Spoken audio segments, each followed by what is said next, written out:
원리, 성도들을 목양하고 신방하고 진리를 지키는 그 사역을 감당할 수 있을 것 같은 사람에게 표를 던져서 장로로 뽑는 거예요.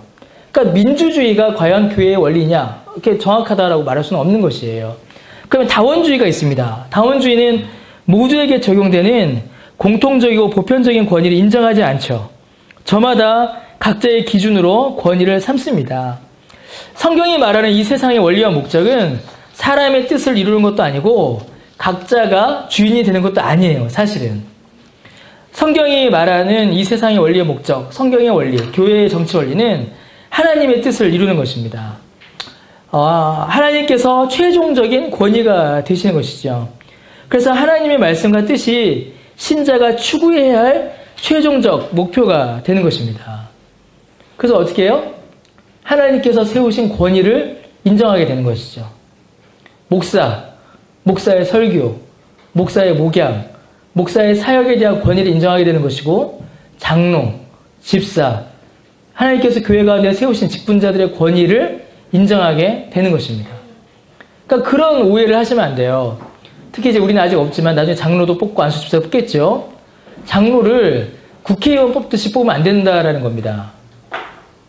저분이 장로가 되시면 우리 그룹에 혹은 우리 모임의 의사를 대변해주고, 저분이 성도들의 대표로서, 물론 헌법에는 그런 부분이 있습니다, 분명히. 저분이 성도들의 대표로서 담임 목사를 견제하는 어떤 장치로서 그 역할을 잘하겠다. 그게 목표가 되어서는 안 된다는 겁니다. 장로는 뭐라고요? 성경이 말하는 장로의 사역 원리, 그 신방하고 성도들을 돌보고 교회의 진리를 보수하는 그 일에 합당한 자를 장로로 뽑아야 되는 겁니다. 목사도 마찬가지인 것이죠. 집사도 마찬가지인 것이고. 그래서 교회는 하나님께서 세우신 권위를 인정하는 것이고, 그 권위가 하나님의 통치의 방편임을 믿고 그 권위에 순종하여 나가야 되는 겁니다. 그래서 가정에게는 아까 말한 것처럼 아버지에게 권위, 남편에게 권위를 주는 것이죠. 그 세상에서는 정부에게 권위를 주는 것이고, 교회에는 목사와 장로의 권위를 인정하게 되는 것입니다. 모든 권위는 권위자에 의해서 권세를 휘두르고 마음대로 하는 것이 목적이 아니에요. 교회에 목사와 장로의 권세를 줬다, 권위를 주었다. 그럼 목사, 장로 마음대로 아니라는 겁니다. 가정의 권위 누구에게 있다? 남편과 아버지에게 있다. 그건 남편과 아버지가 마음대로 아니라는 거예요. 뭐라고요? 권위를 주신 것은 네가 네 마음대로 권위를 휘둘러라가 아니라 그 권위를 통하여서 무엇을 이루라? 하나님의 뜻을 이루라. 하나님의 말씀을 이루라. 하나님의 말씀에 순종하라 라는 목적으로 그 권위를 주신 것입니다. 권위자의 권세가 목적이 아니라 하나님께서 맡기신 기능이다 라는 것이죠.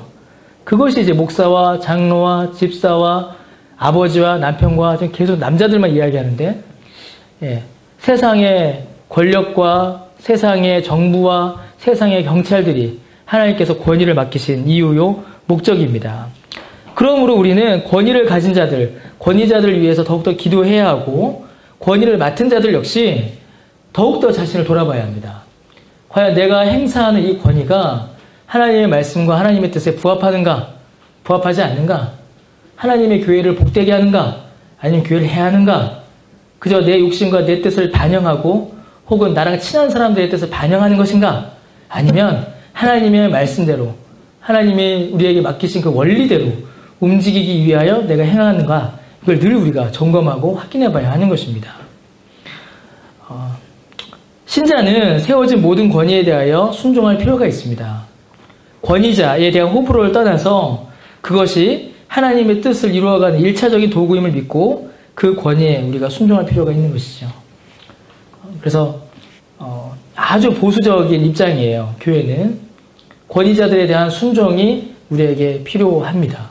그 권위자가 좋고 싫고를 떠나서 그를 통하여서 하나님께서 역사하신다는 사실을 믿고 대통령, 목사, 장로, 경찰, 아버지, 남편, 선생님 마음에 안 들고 보기 싫고 짜증나도 하나님께서 저 사람을 통하여서 일하신다라는 사실을 믿음으로 받아 위하여 더욱더 기도하고, 또 맡은 자들은 하나님의 말씀 앞에 자기 자신을 계속 점검해보는 그런 일들이 필요합니다.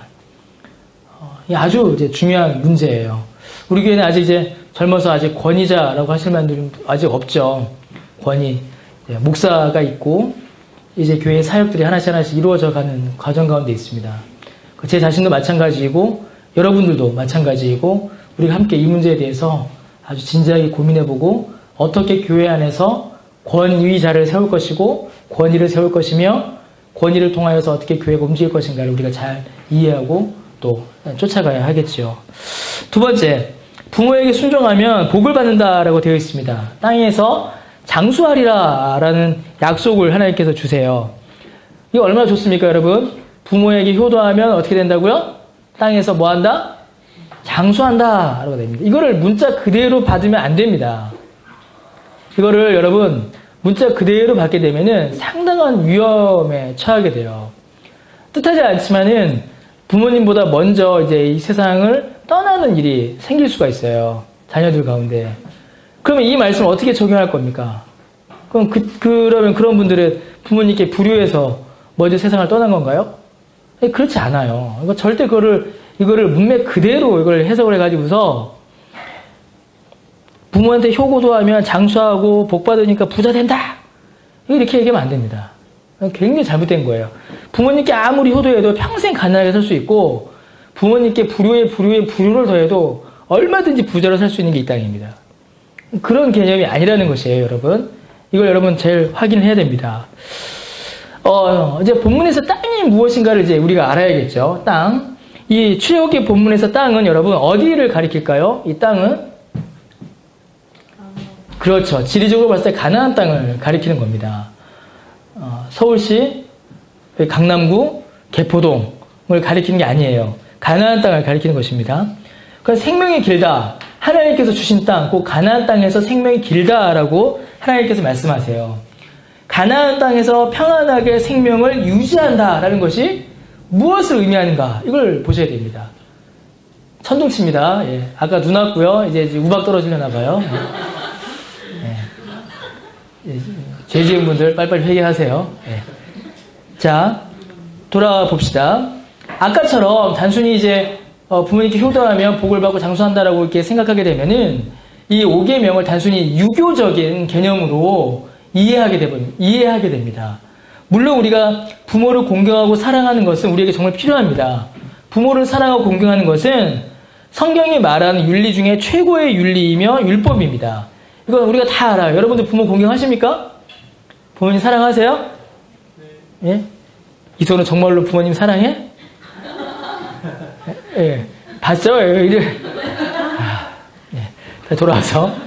부모를 공경하고 사랑하는 것은 성경에서 말한 최고의 윤리이며 율법입니다. 주님께서도 마가복음 7장 11절 보면 이제 고르반을 굉장히 비난하시죠. 고르반이 뭐예요? 어떤 이제 음식이 있는데 이것이 고르반, 곧 하나님께 드림이 되었다라고 말하고 부모를 섬기지 않는 것. 이걸 가지고서 예수님께서 막 비난하십니다. 그거 잘못된 것이다. 부모 섬겨라 라고 강하게 질책하세요. 성경의 원리는 눈에 보이는 부모를 섬기지 않으면 어떻게 눈에 보이지 않는 하나님을 섬길 수 있겠는가? 이게 성경적 원리입니다.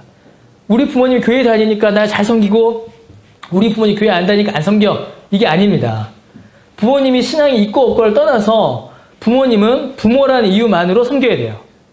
그것이 성경이 말하는 효의 원리이고 율법의 내용입니다. 그러나 부모가 단순히 육체의 부모만이 아니라 하나님께서 세우신 모든 권세를 말한다라고 말씀드렸죠.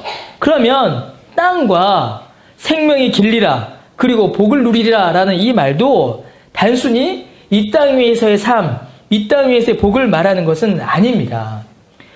방금도 말씀드렸던 것처럼 이 말씀을 받았을 때 이 땅은 가나안 땅을 가리켜요. 이 땅은 여러분 어떤 땅이에요?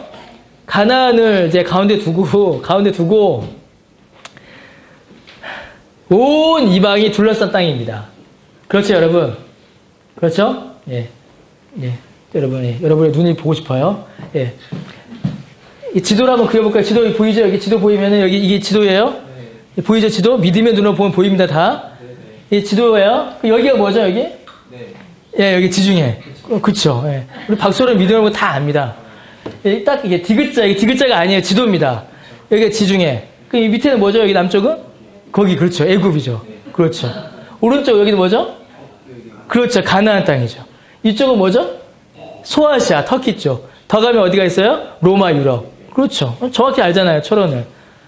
왜 다들 이렇게 박철원만큼 믿음이 없습니까? 네? 박철원 믿음이 있는 거 다 보인다잖아요, 이게 지도가. 근데 가나안이 이제 여기 있단 말이죠, 여기. 근데 가나안 땅을 딱 중심으로 해서 가나안 땅 서쪽으로는 뭐예요? 지중해. 그냥 바다입니다. 오른쪽으로는, 북쪽으로는, 남쪽으로는 가나안의 모든 이방 민족, 강대국들이 다 가나안 땅을 둘러싸고 있었어요. 마치 이제 우리나라랑 비슷하죠. 우리나라를 중심으로 열강들이 둘러쌌던 것과 비슷한 모습으로 가나안이 둘러싸여 있습니다. 그러니까 물리적으로는 항상 전쟁의 위협, 침략의 위협에 놓여져 있는 것이 이 가나안 땅이에요. 이 땅에서 평안히 산다라는 말은 하나님께서 전쟁으로부터 그 백성을 보호하신다는 의미가 됩니다. 또 하나가 있어요.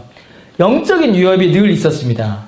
가나안 땅을 중심으로 이방의 가나안 7족속이 있었고 수많은 열강들이 있었는데 그 나라들마다 그 땅들마다 전부 다 우상 숭배가 횡행했어요. 그래서 솔로몬이 이방 여인들을 아내로 맞이했을 때에 그 가나안 땅에 이스라엘 땅에 우상 숭배가 물밀듯이 들어오죠. 그래서 언덕마다 다 산당이 지어졌습니다. 처음에는 여호와 하나님과 우상을 함께 섬기다가 나중에는 그곳에서 우상만 섬기는 일들이 벌어지고 말았어요. 심지어 솔로몬 사후에 남유다와 북이스라엘이 나눠지니까 북이스라엘에 지들이 여호와 신전을 만들어 놓고 그 성전 안에 뭘 넣어놔요? 금송아지를 넣어놓죠. 베델과 단에. 금송아지를 넣어놓고 그것이 하나님과 섬깁니다. 그 정도로 우상 숭배의 공격, 영적 공격이 강한 땅이 가나안 땅이었습니다. 영적인 생명을 유지하는 일이 굉장히 힘들었다는 것이에요. 그러므로 하나님께서 주시는 이 복의 약속은 단순히 전쟁으로부터의 보호, 육체의 생명을 지켜주신다는 것이 아니라 영적 생명의 보호를 우리에게 약속해 주시는 겁니다. 한 발짝 더 나아가면 어떻게 될까요? 하나님이 우리에게 주시는 영원한 땅이 있습니다.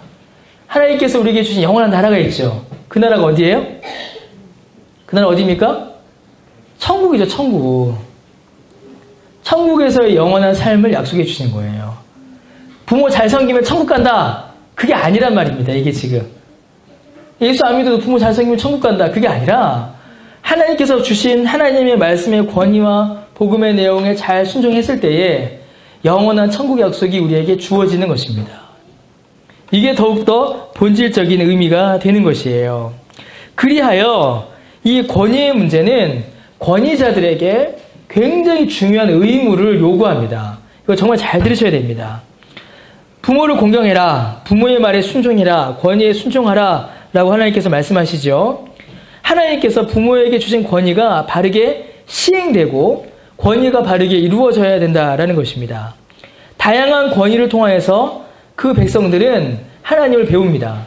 이스라엘 민족을 생각해 보세요. 집에서 아버지에게 또 회당에 모여서는 선생들에게 율법을 배웠겠죠. 그럼 무슨 말이겠습니까? 권위자들이 똑바로 권위를 행하지 않으면 그 백성들이 하나님만의 만족을, 안식을 누릴 수 없는 일이 벌어지고 마는 겁니다. 곧 권위자들에게 굉장한 책임을 주는 것이에요. 어떤 책임? 권위를 행하여 하나님의 통치를 행하고 하나님의 말씀을 가정과 교회와 사회에서 이루고 가르치라라는 매우 중대한 책임과 의무가 함께 주어지는 것입니다. 부모를 공경하라, 생명의 진리라. 부모를 공경하는 자녀들의 의무만이 아니라 그들에게 바르게 하나님의 교훈과 뜻을 가르치고 전하는 권위자들의 의무를 함께 확인하고 주시는 것이죠. 남편이 아내의 머리래. 와, 부인은 내 말 무조건 들어야 돼. 그런 의미가 아니라는 겁니다. 아내는 기쁘게 남편에게 순종해야 되죠. 그 남편은 어떻게 하라고요? 그 아내를, 그 자녀들이, 그 가정이 하나님의 말씀을 바르게 이어갈 수 있도록 말씀을 가르치고 전하는 일에 애써야 하는 겁니다. 그럼 목사와 장로 역시 마찬가지죠. 목사와 장로, 집사들이 교회 직분자로 세워질 겁니다. 그럼 내 마음대로, 내 하고 싶은 대로, 그게 결코 아니라는 겁니다. 오히려 그것이 아니라 이 교회가 내 사역이 하나님의 말씀대로 하나님의 말씀에 부합하여 이루어지고 있는가를 끊임없이 돌아보고 반성하고 확인해야 될 필요가 있는 것이에요. 그래서 이러한 과정들을 통해서 얻는 복은 단순히 육체의 복, 장수의 복, 재물의 복, 물질의 복, 건강의 복을 말하는 것이 아닙니다. 단순히 그런 복이 아니라 영생의 복을 의미하는 것이며 하나님의 자녀가 하나님께서 세우신 권세를 통하여 하나님의 말씀을 듣고 그 말씀에 순종하여 살아감으로 얻는 복. 곧 뭐예요? 죄를 이기고 거룩한 삶을 살아가고 이 땅 위에서 예수님을 닮아가며 영생을 미리 맛보고 천국의 영생을 누리는 신자의 복을 말하는 게 됩니다. 훨씬 더 큰 의미가 되는 것이죠. 교회가 이런 부분들을 이제 잘 생각하고 이런 부분들을 잘 지켜 행해야 됩니다. 가정에서 이런 권위의 문제가 잘 행해져야 되고 또한 교회에서 이 권위의 문제들이 잘 이루어질 수 있도록 우리가 잘 공부하고 잘 이해해야겠지요. 요리문답 그 내용을 좀 조금만 더 살펴보겠습니다. 이 요리문답, 이 104문답은 5계명이 말하는 그 적용점들이에요. 실천적 적용점들. 이 문제들이 실제로 어떻게 이루어져야 되는가에 대한 설명들입니다. 권위는 부모님을 포함하여 내 위에 있는 모든 권위는 하나님께서 우리를 다스리시는 하나님의 도구이기에 그 권위를 인정하고 공경과 사랑과 신실함을 나타낼 필요가 우리에게 있습니다. 우리 그렇게 해야 합니다. 그것이 하나님의 뜻이기 때문이에요. 우리 103은 제일 마지막에도 뭐라고 되어 있습니까? 하나님의 뜻이다 라고 되어 있죠.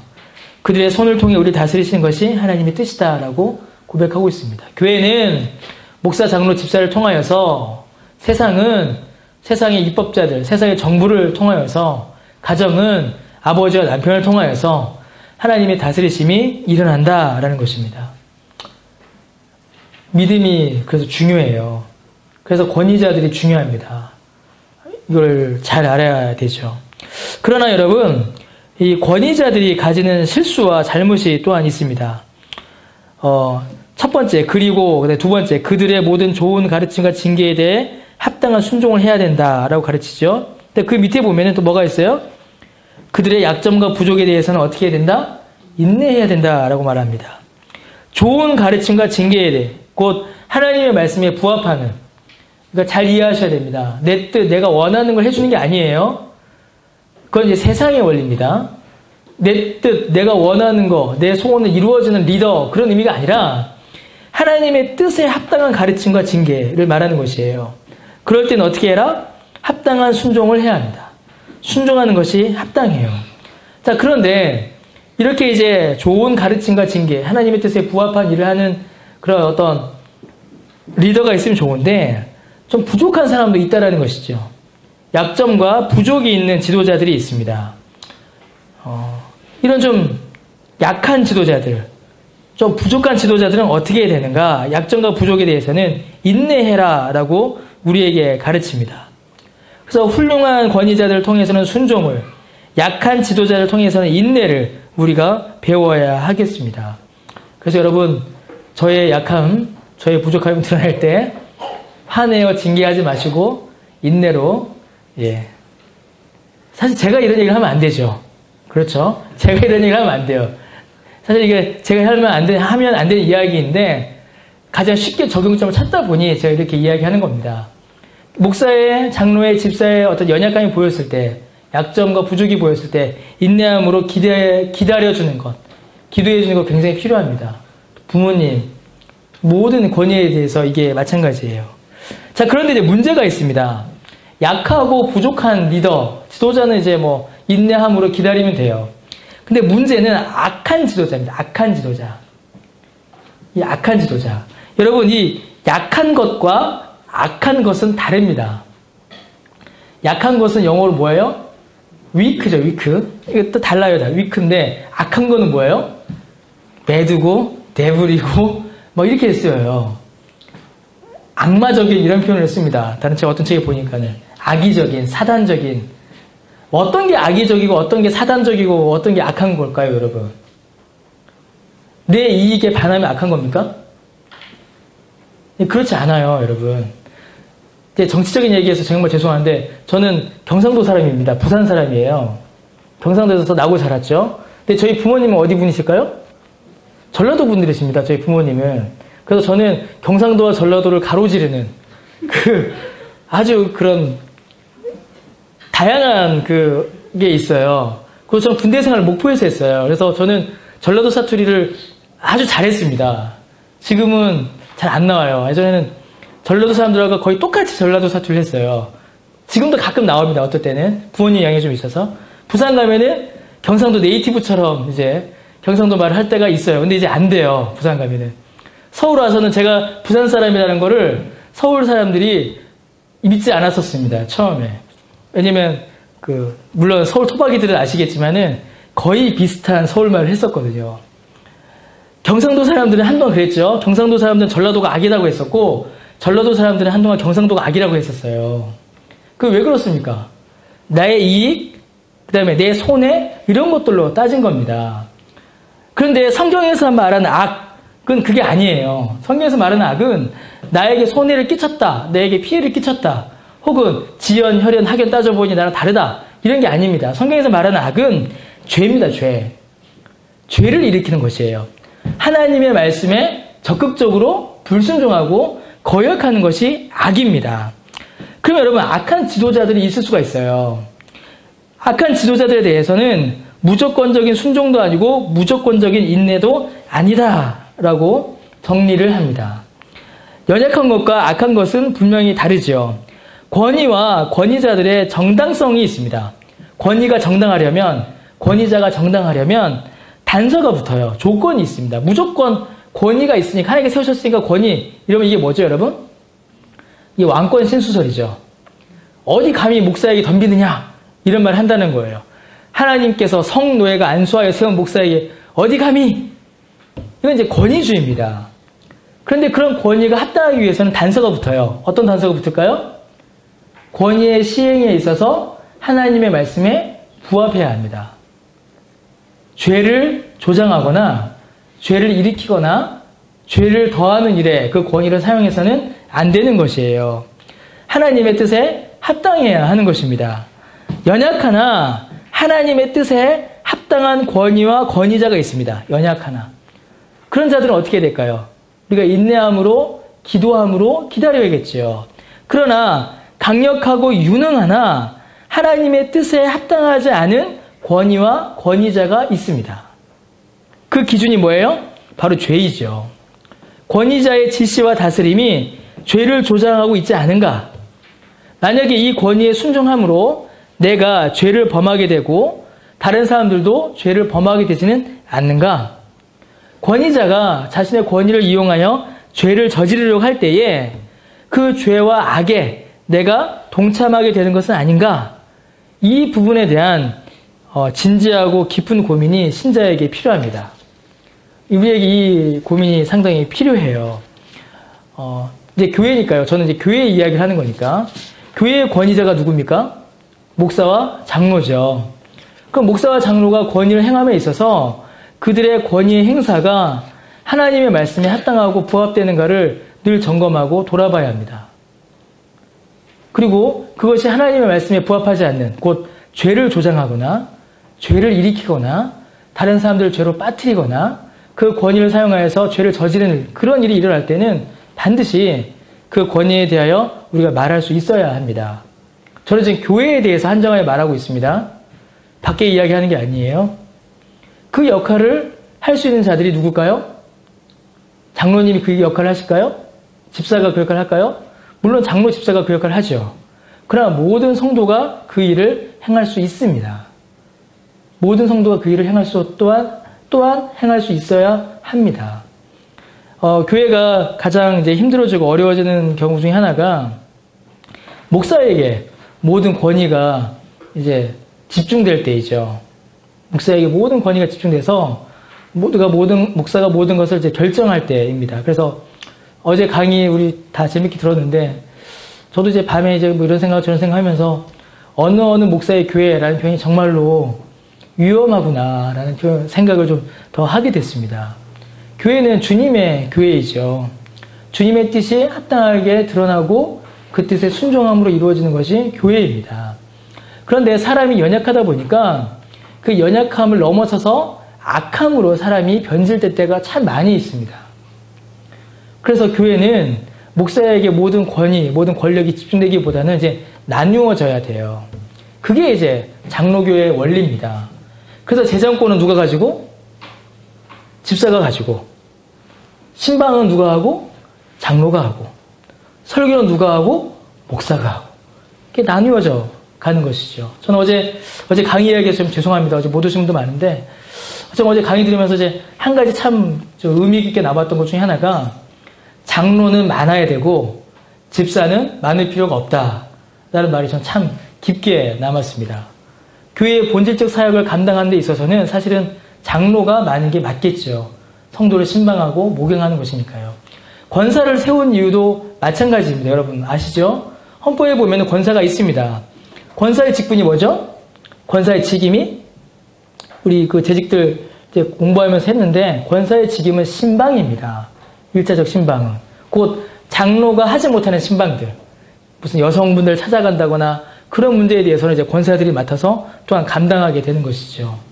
그 외에도 교회를 섬기고 봉사하는 많은 일들이 있습니다.